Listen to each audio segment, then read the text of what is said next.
খুনের অভিযোগে আদালতের নির্দেশে কবর থেকে তোলা হলো মৃতদেহ। এরপরই ময়নাতদন্তের জন্য পাঠানো হলো কৃষ্ণনগর শক্তিনগর জেলা হাসপাতালে। চাপড়ার বাঙালজি এলাকার ঘটনা। চাপড়া থানার বাঙালজির বাসিন্দা আনারুল মোল্লা গত 13 সেপ্টেম্বর চাপড়া সীমানগর থেকে তার দেহ উদ্ধার করে পুলিশ। এরপর তার দেহটি ময়নাতদন্তের পর কবরস্থ করা হয়। কিন্তু পরিবারের অভিযোগ, সেই সময় পুলিশকে খুনের অভিযোগ দায়ের করা হলেও পুলিশ অস্বাভাবিক মৃত্যু বলে কোনো রকম অভিযোগ নিতে যায়নি। অভিযোগ না নেওয়ার ফলে আদালতের দ্বারস্থ হন তারা। অবশেষে আদালতের নির্দেশে পুনরায় তদন্ত শুরু হলো। তোলা হলো কবর থেকে দেহ এবং তারপরই ময়নাতদন্তের জন্য শক্তিনগর জেলা হাসপাতালে পাঠানো হয়েছে। ময়নাতদন্তের পর সেই রিপোর্ট আসার পরেই তদন্ত শুরু করবে চাপড়া থানার পুলিশ।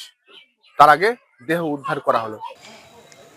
এই 13ই সেপ্টেম্বরে আমার স্বামী যেভাবে প্রতিদিন কাজে যায় সেইভাবেই 6টার সময় সকালবেলায় বার হয়ে গিয়েছিল কাজে যাওয়ার পর ওখানে যে সন্ন্যাসীর দোকানে চা মা খাওয়ার পর আমরা দুপুর ওটা ওই শ্যামানগরে তারপর আমরা বেলা 2টোর সময় খবর পাচ্ছি যে আমাদের ওখানে ওই লাস্ট ওখানে যে তোমার মরি পড়ে আছে ওখানে লাস্টটা।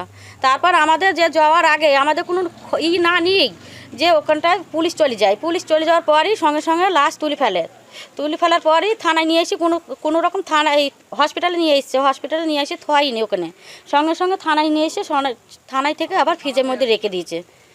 তারপরের দিন আবার যে ময়নাতদন্তে গিয়েছে, ময়নাতদন্তের পর ওখানে এসে বললো যে পুলিশের যখন আমরা কেস করেছিলাম পুলিশে বললো যে ময়নাতদন্তের ওখানে রিপোর্ট না এলে আমরা কিছু করতে পারবো না। তারপর ওখানে যে রিপোর্টটা এসেছিলো তখন বলছে ওটা কি ওটা হার্ট অ্যাটাক করে এমনি মরেছে। আমরা বলছি ওটা আমাদের হার্ট অ্যাটাক মার নাই, ওটা আমার স্বামীকে বুকে যে নাতির দাগ আছে আর পিটিয়ে মার আছে, আমরা কিডনির সাইডে মার আছে। আমরা চাই যে আমরা সঠিক বিচার চাই।